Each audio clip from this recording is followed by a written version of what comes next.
సంస్థ నారాయణపురం మండల కేంద్రంలో తెలంగాణ రాష్ట్ర కుమ్మరి సంఘం నారాయణపురం ఆధ్వర్యంలో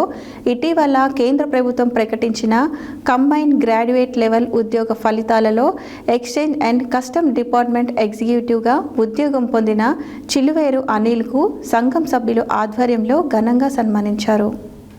సంస్థ నారాయణపురం మండల కేంద్రంలో తెలంగాణ రాష్ట్ర కుమ్మరి సంఘం నారాయణపురం ఆధ్వర్యంలో ఇటీవల కేంద్ర ప్రభుత్వం ప్రకటించిన కంబైన్ గ్రాడ్యుయేట్ లెవెల్ ఉద్యోగ ఫలితాలలో ఎక్స్చేంజ్ అండ్ కస్టమ్ డిపార్ట్మెంట్లో ఎగ్జిక్యూటివ్గా ఉద్యోగం పొందిన చిలువేరు అనిల్కు సంఘం సభ్యుల ఆధ్వర్యంలో ఘనంగా సన్మానించడం జరిగింది. ఎంతో పోటీతత్వం ఉన్నటువంటి ఉద్యోగం కష్టపడి సాధించిన అనిల్ చాలా సంతోషకరమని, ప్రతి ఒక్కరూ అతన్ని ఆదర్శంగా తీసుకొని ముందుకెళ్లాలని, ఇక ముందు భవిష్యత్తులో ఉన్నత ఉద్యోగాలు సాధించాలని, అతని ఆదర్శంగా తీసుకొని యువకులందరూ ఉద్యోగ సాధనకు కష్టపడాలని తెలిపారు. ఈ కార్యక్రమంలో తెలంగాణ రాష్ట్ర కుమ్మరి సంఘం మండల అధ్యక్షులు చిలువేరు సైదులు, కుమ్మరి హక్కుల పోరాట సమితి వ్యవస్థాపక అధ్యక్షులు చిలువేరు అంజన్న, జిల్లా కార్యదర్శి చిలువేరు శంకర్, కుమ్మరి సంఘం నారాయణపురం గ్రామ శాఖ అధ్యక్షులు చిలువేరు నరసింహ, మాజీ అధ్యక్షులు చిలువేరు అంజయ్య, ప్రధాన కార్యదర్శి చిలువేరు సంజీవ, బీఆర్ఎస్ పార్టీ గ్రామ శాఖ మాజీ అధ్యక్షులు తెలంగాణ భిక్షం,